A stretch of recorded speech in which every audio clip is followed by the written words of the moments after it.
Millor? Sí, no.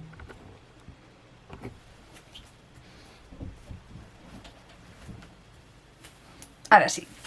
Hola, aquí estem en el segon vídeo. Primer de tot, donar-vos les gràcies perquè vaig flipar una mica amb l'acollida del primer.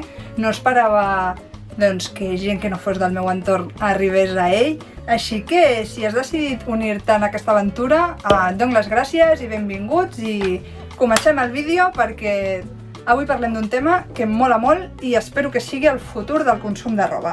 Avui parlem de l'slow fashion. Suposo que molts de vosaltres coneixeu el terme, haureu sentit a parlar o fins i tot esteu fotuts en el slow fashion, però bueno, primer definim bé què és i comencem a parlar.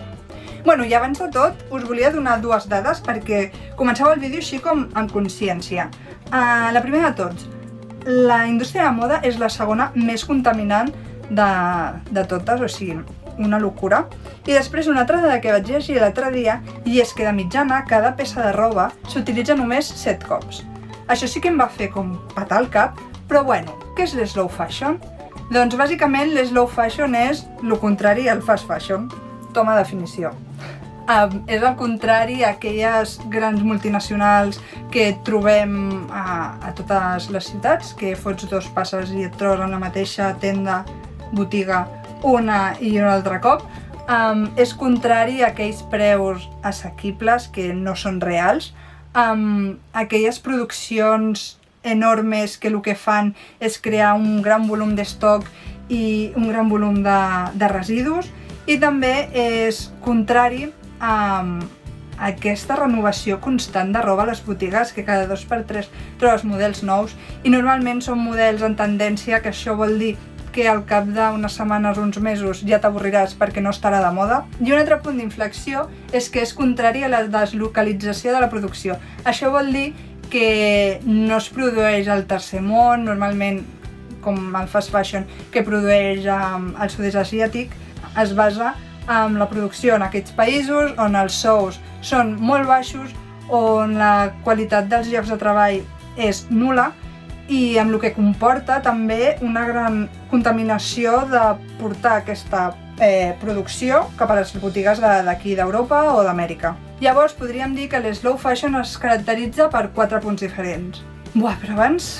Dios, quina calor. Fora. Llavors es caracteritza per 4 punts diferents. El primer, la transparència en el procés. En tot moment, com a consumidor, pots saber on s'ha fabricat aquest teixit i on s'ha confeccionat la roba i, per tant, en quines condicions laborals estan els treballadors.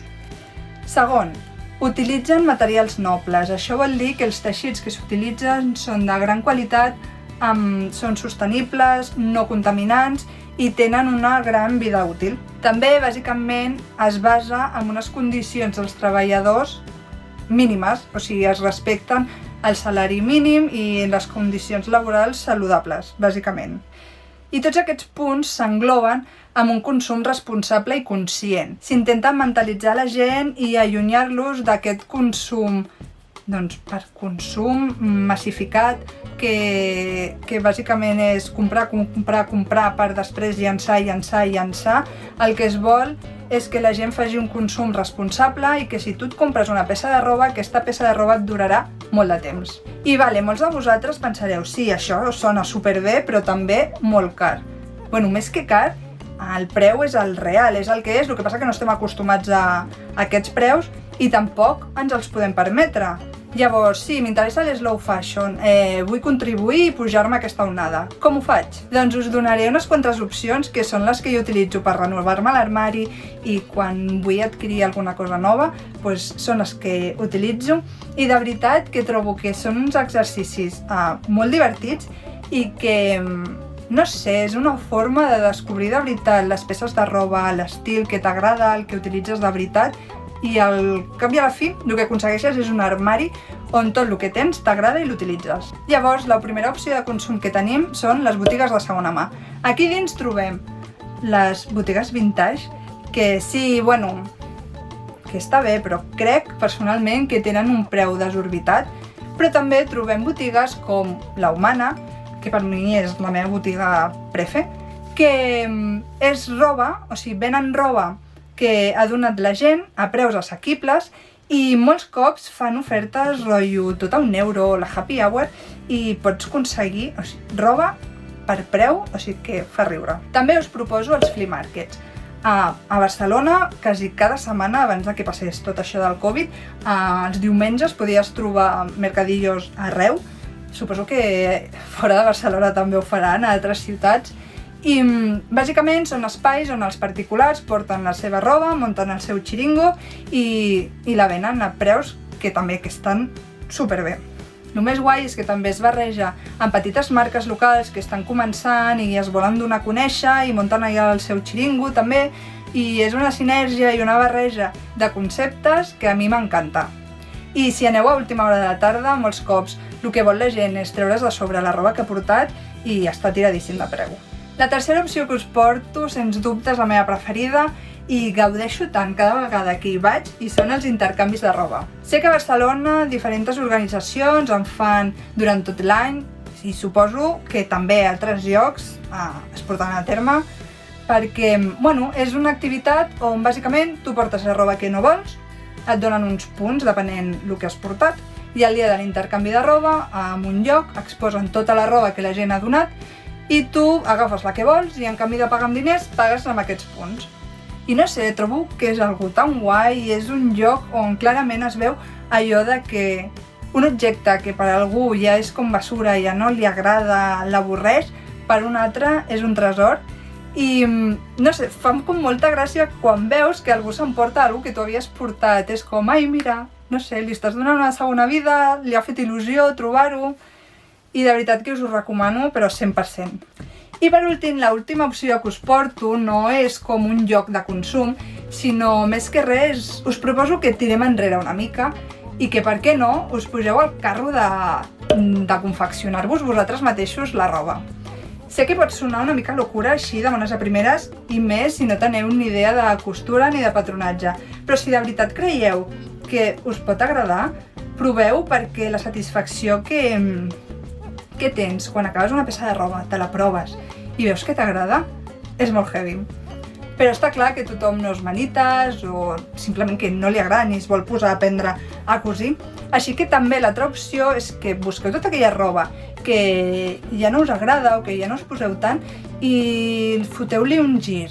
Transformeu-la, customitzeu-la, jo que sé, sense por, talleu-la, investigueu i a vegades s'aconsegueixen coses molt guais i que, no sé, com amb personalitat.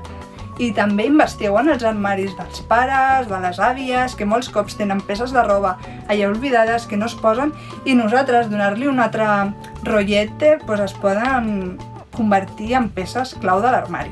I ja us dic, jo fa ja un parell d'anys, crec, que intento consumir el mínim possible el fast fashion, i el que he aconseguit és un armari on quasi tot el que tinc m'encanta, i de veritat que roba d'aquella que dius és la meva preferida, que me'l posaria cada dia, o és que me l'he fet jo o ma mare, o és dels intercanvis de roba. I amb aquesta xapa que us acabo de fotre, bàsicament el que us vull transmetre és aquest consum responsable i conscient. Està clar que el fast fashion no el podem fer desaparèixer ni demonitzar, perquè és una indústria que dona molts llocs de treball a la gent del nostre voltant i perquè és una opció més. Bàsicament perquè sóc conscient que a mi, si se'm trenquen uns texans, per exemple, no aniré a una botiga de segona mà o a un mercadillo a buscar uns texans, perquè sé bàsicament que és quasi impossible trobar el model que vols amb la teva talla i que et quedi bé. Però bàsicament és això, jo compro la peça de roba, sé el que hi ha darrere i intento donar-li una vida útil molt llarga. I ja estaria, espero, almenys, no sé, com aportar una miqueta de llum a això del slow fashion, que si algú no ho coneixia, doncs que aquí té la info, i ara ja cadascú que mediti tota aquesta informació i faci, bàsicament, el que li doni la gana.